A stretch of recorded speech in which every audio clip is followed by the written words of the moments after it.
Hello and welcome to The Importance of Temperance. I'm Kate and this is my brand new channel which has been inspired by my own personal spiritual journey and by the tools that have helped me along the way. Now my first video is a VR to the Hermit's Cave hashtag all about Tarot 2022, and I cannot think of a better way of introducing this channel than to talk about tarot, what tarot means to me and how tarot has inspired my journey thus far. So let's begin. Okay, so with this hashtag, there are 13 prompts. So I'll be going through them step by step, and I will link the names of all the 13 steps in the description box below. Now, I apologize in advance for any kind of noise that you hear, but today in Queensland it is so hot and I've got a few fans going in my room just to keep me cool. I'm not filming outside today because it's just too hot. Alright, so the first prompt is your first deck and how you encountered it. So my first deck, obviously, is the Rider-Waite Tarot, which is just the basic one, the US Games version, and I've edged it with the blue. The reason I came across this or I purchased this as my first deck was because when I was young, I can't remember how old I was, I think I was maybe 10, my mum came home with a set of tarot cards and I was absolutely fascinated. So when I was called or divinely inspired, and this is at the beginning of 2019, to go and buy some tarot cards, obviously that's what came to mind. So I went down to my local shops and I went into, one of the shops there sold crystals and in the new age bits and bobs. So I walked in there and obviously I found this one and I thought, oh yeah, I remember this one. So I bought this, and I also bought the Bitty Tarot, which was like a tiny kind of purple and gold one, like a pocket size tarot. I bought that because it's like by an Australian girl. She sort of designed it, and just because it was there and I had to get it, it looked pretty. But I haven't got it with me anymore because I gifted it to a friend. I just found that I wasn't using it. So yeah, like that's how I came across my first tarot and why I bought it. The classic US game ones, the one with the tartan back. Yeah, can't go wrong. And to be perfectly frank, I don't know, when I do reads for other people especially, it just gives me a really clear read. So now the second prompt is your last deck that you purchased and how your tastes have changed since your first deck. Well, my last deck that I purchased is Roses and Lilies by Conrad Stein. And so, to be perfectly frank, I don't know what that says about me, but hello, that's my first deck and this is my last deck. And I have edged these two in this kind of bluey aqua color just to sort of match the antiquated look of them. I find they're a bit slippy, but I really love the vintage look of them and the feel. Look at that hermit, so nice. When I got these cards initially, I thought there was some sort of print error with them and there was a bit of backwards and forwards with it, but I got some clarity around it and it wasn't the actual print job that was wrong. It was actually that the cards are meant to look distressed and are meant to kind of have this used and abused look to them. So yes, I don't know what that says about me. My first ever deck, Rider-Waite Smith, and then my last purchase is the Rider-Waite Smith. I find it so funny. The reason I'm so attracted to this is because I didn't have any Rider-Waite Smith deck with the Roses and Lilies back. I really love this back, and so this is the biggest reason I purchased these cards, I must admit, because of the backs. So the third prompt is why tarot, and why tarot as a divination tool. Good question. I was intuitively guided to go purchase my first ever tarot deck at the start of 2019. For some reason, it just sort of came to me that I had to go and get myself some crystals and go get myself some tarot decks. So that's what I did. I have now been using the tarot because of that prompt, and why I guess Spirit wanted me to go get the tarot was because that's how Spirit communicates with me in images, and through the tarot it helps clarify what the message is and what it's trying to say and what it wants to convey. When I purchased tarot 2 years ago, or at the start of 2019, I knew nothing about it. The only thing that I had like contact with the tarot was when my mum brought that deck home, but not that my mum used it in any which way. She just bought it for fun. And yeah, so because of that earlier kind of experience and when mum's tarot cards I like connected with, it was like, okay. So the fourth prompt is tarot pet peeves. All right, so tarot pet peeves for me are huge tarot cards. Now, I was inspired to get the Syrian Starseed Tarot by Patricia Corey and Lisa Bartha because I kind of identify as a starseed. And I thought, oh yeah, this would be really fantastic. But they are massive. These cards are massive. And my hands are tiny, and that means that like to shuffle them to me, it's kind of like, I can't do it. It's unfortunate, and I can't use them as much as I wanted to. And also another pet peeve of mine, and something that I really don't like about these cards, is that they use real people in them. And that kind of puts me off because then that distracts me. I see a real person in there and I go, oh, it's this dude, like I can't I know I should, but I start judging them, and it just distracts from the message for me. I mean, I don't mind it. These cards are okay with the mages. La Luna or Luna, is quite good. High Self, which is the High Priestess, I can vibe with that. Star. But then you've got him. Seriously? Yeah, anyway, I just find it a distraction. These guys. I mean, this looks like, what's his face? The guy that sings with the long blonde hair. Oh my God, his name escapes me. And you know what I mean? So it distracts me from the whole thing, and I can't deal. So yeah, one of my pet peeves is usually actual photos of people in the cards and massive cards that I can't shuffle. And another thing I'm not like super fond of is massive borders on cards. I prefer my cards borderless. All right, well, cheers everyone. I'm having a cheeky rosé. This is my weekend. So where were we? Fifth prompt was a favorite tarot spread. Now, I don't really have a favorite tarot spread, so I kind of just shuffle them. I'm asking the question, I'm connecting with Spirit, and then I just shuffle the cards, and whatever flies out is kind of what I go with. Sometimes when I have a very precise question, for instance, like today, these three flew out, right? I was just asking a question, and this came out, so this is like the current situation or the current energy, because I always sort of ask, what's the energy of the day. Today I sort of asked what's blocking this and what's ejaculating it, or what's, the action that I need to take, or what's the advice. And then I kind of interpret it from there. And then sometimes, I pull some clarifiers with other cards.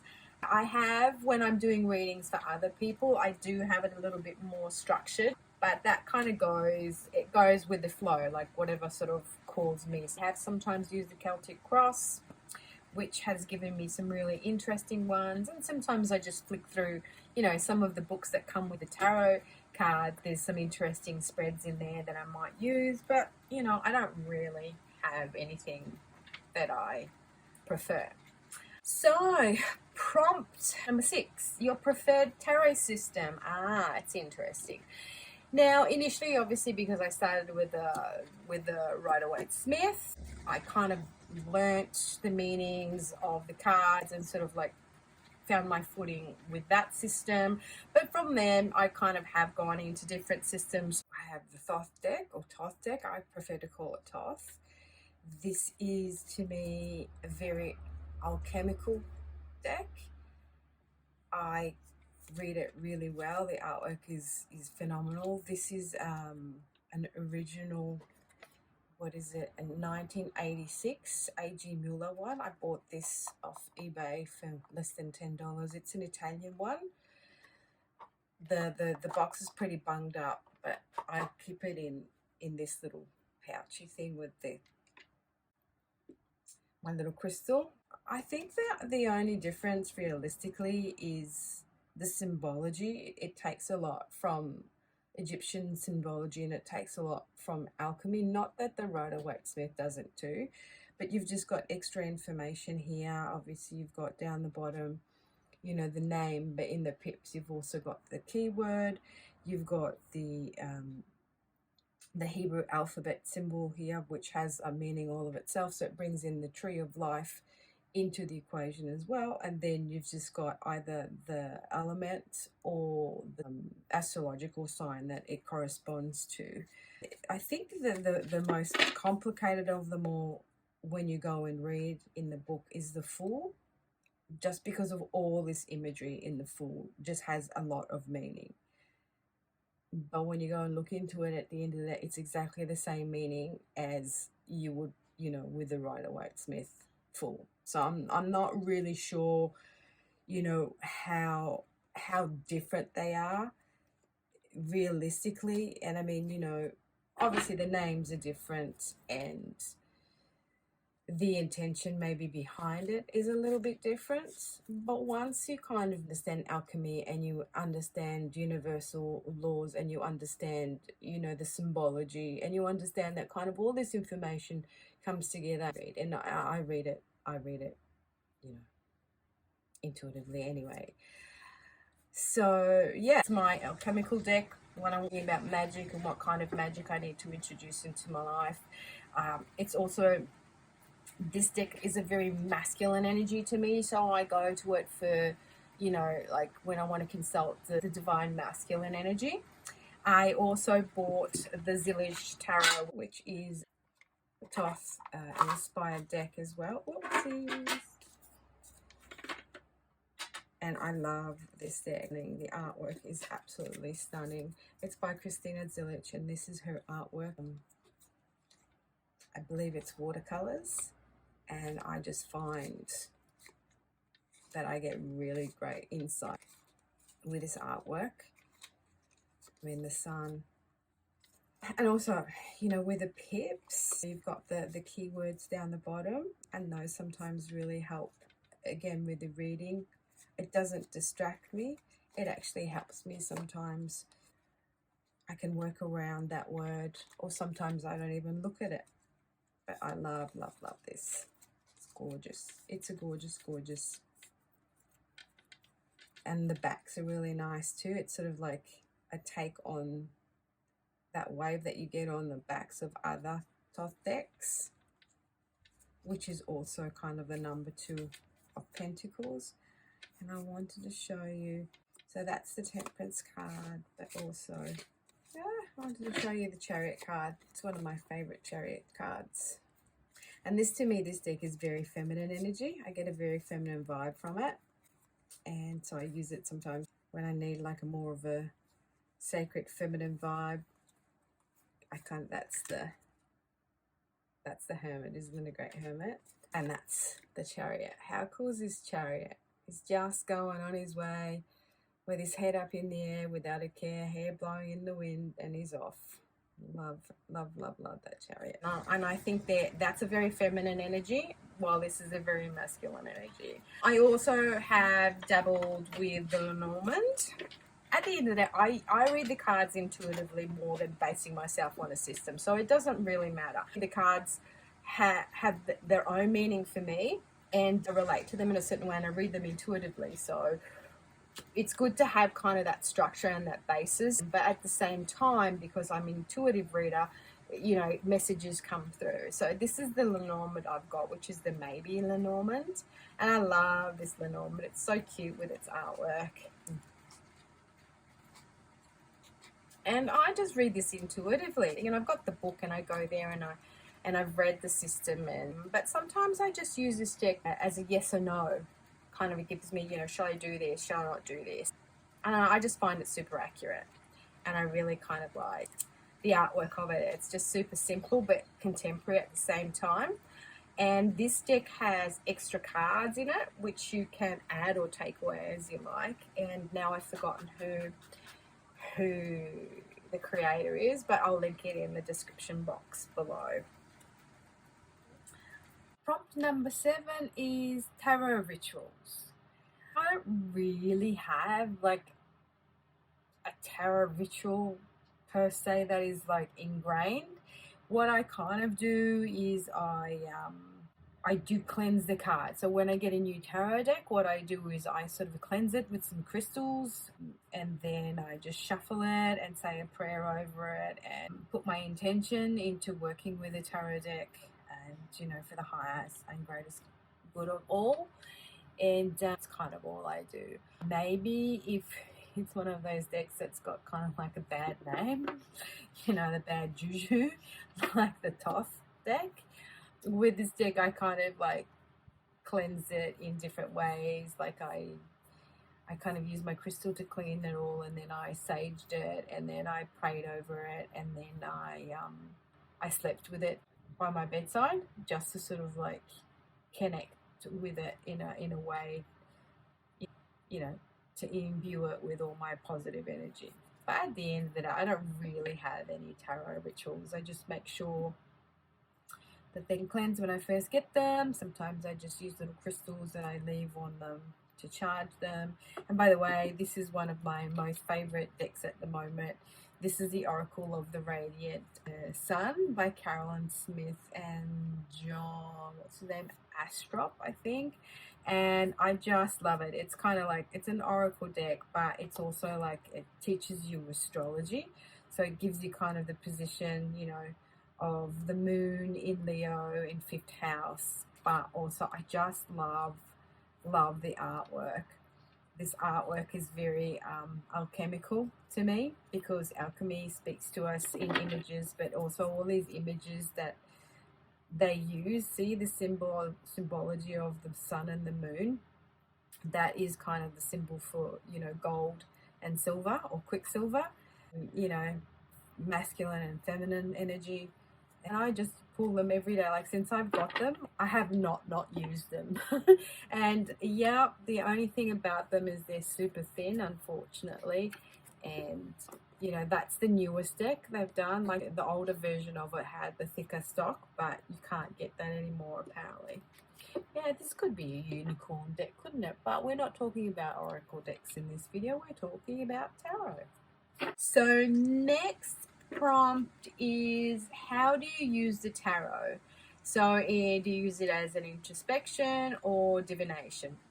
Well, I mainly use the tarot as a tool of introspection.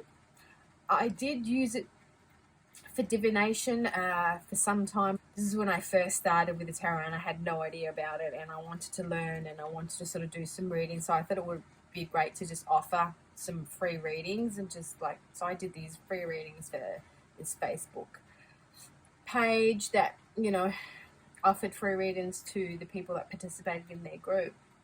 So I did that for a time, and then I wanted to offer readings as a professional, which I did for a while. I even had my own website, but I kind of found that the questions that people ask me are very repetitive. And the thing about me, I kind of am a channel for the divine. Like, spirit speaks through me, like, it's not like I'm reading the tarot and giving someone a message. What happens is my higher self gets a message from their higher self, and that comes through. They want to know about love, and they want to know about money, and they want to know about kind of all these materialistic things, when effectively spirit wants to talk to them about, their blockages, the fact that they're not addressing, what they need to address, and, these kind of things come through.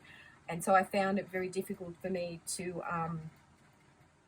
use my gifts on a higher level, because people just wanted to sort of be down here, and I couldn't sort of align with that. And so I thought, okay, no, I can't do, readings anymore. So I now use it more for introspection and for my own, growth. I pull cards on a daily basis, which, like I always sort of ask at the start of the day, what's the energy? What do I have to be careful of?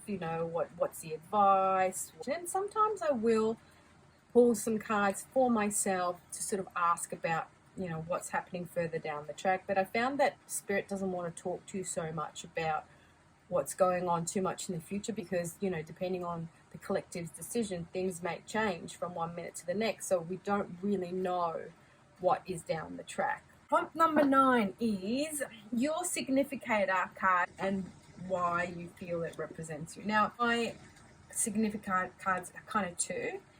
It's the Hermit and the Temperance card. The Hermit because it correlates to the Virgo and my star sign and the number 9. And that's where I feel that I'm at in my journey. I have reached a certain degree of understanding and knowledge. That's what the kind of number 9 represents, some sort of mastery.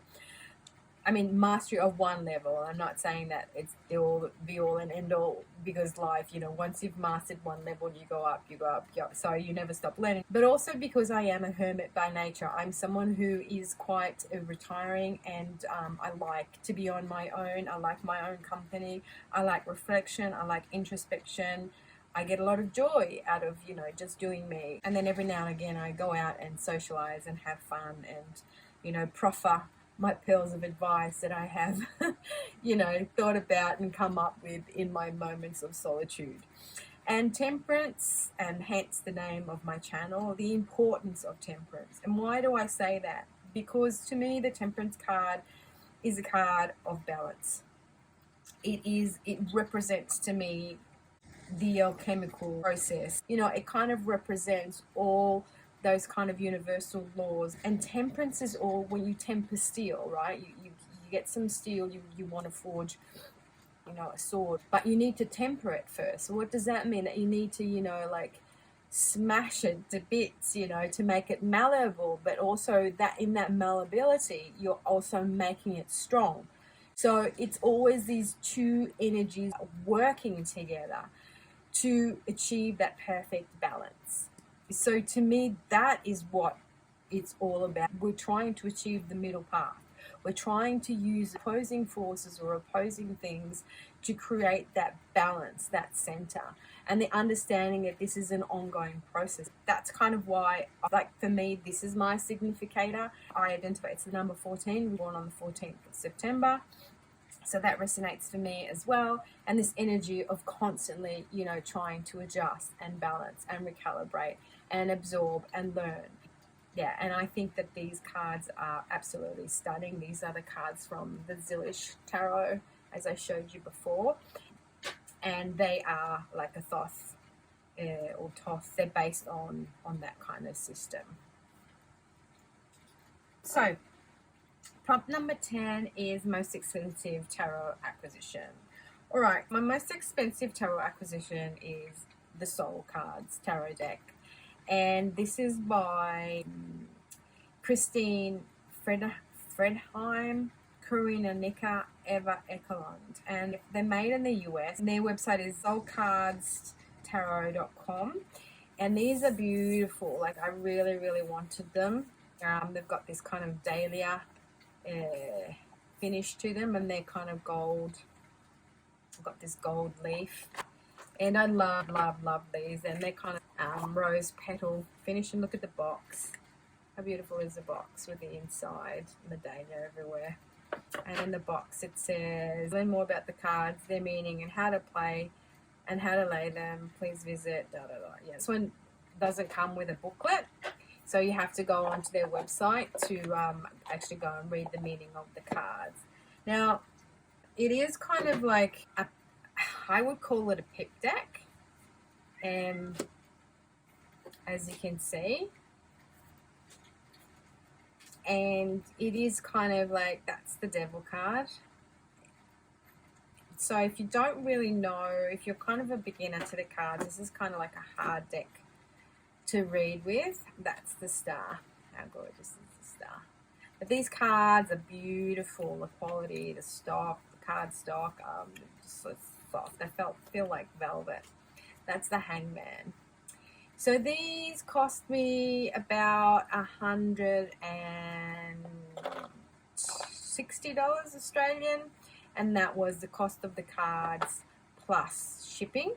And look, they've got this sort of gold gilt edges as well. If you're hearing meowing in the background, that's Hunter. He wants to go outside. So these are beautiful cards. I kind of fell in love with them. I had to have them, and I kind of like read these super intuitively. And this is one of those decks that I kind of go, all right, on a soul level, what does my higher self need to tell me? And I pull out these cards. You can't kind of read them. What is it, Dolphy? Oh, I see. He wants to go outside. So I kind of read these on an intuitive level. Then the second most expensive was the Roses and Lilies, because obviously I got these from Hong Kong, and to ship to Australia they were super expensive, like $30 US to ship to Australia. And then the cards themselves were okay, but then I got the box, so it kind of like ended up costing me about 110 Australian dollars all up. And then the other one, that's kind of one of my expensive ones, because again, MJ Cullinan, the creator of the Crow Tarot. This was kind of one of her independent decks, so you purchase it on her website.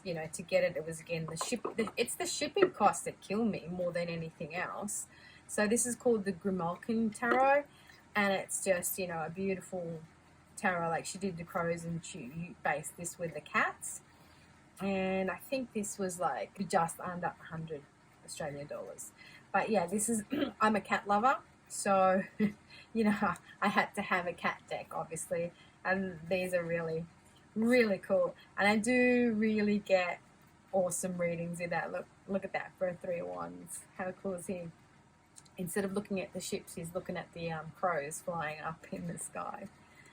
Yeah, so I've got the Crow Tarot, I've got the Grimalkin, and I also bought the Crow Oracle cards. I got the Crow Tarot off of Amazon because that was mass produced, but the other two I did get from her website, this one and the Crow. But at the moment it's quite prohibitive for me to get anything that comes from overseas, because the shipping costs just are absolutely murderous. I would like to support independent creators, like even if you go on Etsy, the prices are all in US dollars, and the exchange between Australian dollars and US is out of control. So I can't afford anything at the moment. Okay, so the 11th prompt, and we're getting there, people, bear with me, is the Unicorn deck. And what we mean by the Unicorn deck is a deck that it's hard to find.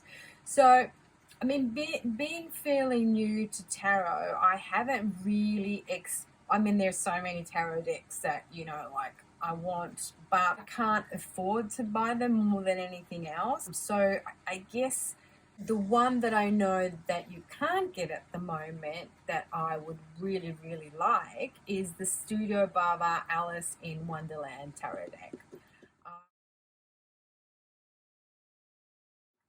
I really really love that deck. I think it's super fun, and I'd really love to have that. And when I went to go and have a look for it, it's all sold out, and I don't think they're going to redo it. Prompt number 12 is, what is the most important lesson the tarot has taught you? Well, the most important lesson that the tarot has taught me is to actually trust in myself. When I use the tarot, it's me communicating with spirit, which ultimately is me communicating with my higher self, which ultimately is me communicating with me. And it allows me to see through myself and to understand where I'm coming from, and in many ways in the things that I'm trying to hide from myself. So it is one of those tools that helps you learn about yourself. But at the same time, it's in a positive way. It's not negative, in the sense that there's always, a solution. There's always, a way of moving forward. Nothing is stuck in stone. Every now moment is a moment that you can change. So it's just one of those tools that allows me to face myself and keeps me honest. And it allows me also to gain clarity. When spirit speaks to me, it speaks to me in the images of the tarot.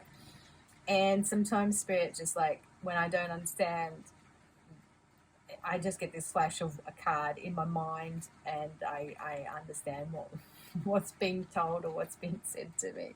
So the last prompt is prompt number 13, which is about your tarot dinner party guests. One guest is a guest of honor, and then you have other two guests, which can be dead or alive. Well, I'm only going to invite two dinner guests to this dinner party. They are both dead, and I would be very curious to get them debating about their different systems that they helped create or that they actually created outright. So that would be Alistair Crowley or Crawley, and it would be Arthur Edward Waite. And to me, it would be super interesting for the simple reason that they were contemporaries and that they started off, you know, together in the Golden Dawn, and then there was a split. And this is why, at the end of the day, even though their systems are different in a lot of ways, they're basically the same, because the information that they base themselves on, the symbology, the esotericism, comes from the same kind of information. So to me, it was just a question of egos clashing, and, you know, Crowley had to come up with a different system, so Edward Waite had to come up with a different system, and it was like, to me, a question of obviously who had the biggest, you know what. Edward Waite used Pixie for the artwork, and Crowley used, oh my god, what was her name? I'll link that in the description box below. So here we have, I've got, this one is the Smith Waite Tarot deck. This is the borderless edition. As I said, I like a borderless tarot card me. This is based on the artwork by Pamela Coleman Smith in the 1909 deck. So that's our full, and that's our full. Now, as you can see, these cards are a little bit smaller. They're more of a poker, I guess, size card. This is kind of like a really nice cardstock too. I really like that, and it's got that vintage look. This one here, I think it's US Games. I bought this off Amazon. So there you have it, my friends. My thoughts on the tarot, how I came to be introduced to it, and also kind of what it has signified for me in these past few years, and how it has helped me gain insights into my own journey thus far. I thank Simon from the Hermit's Cave for introducing this hashtag. It's been super fun, and I want to thank you all for spending some time with me. I know it's been a long-winded one, but thank you if you've hung in there. Okay, cheers. I hope to see you in my next one.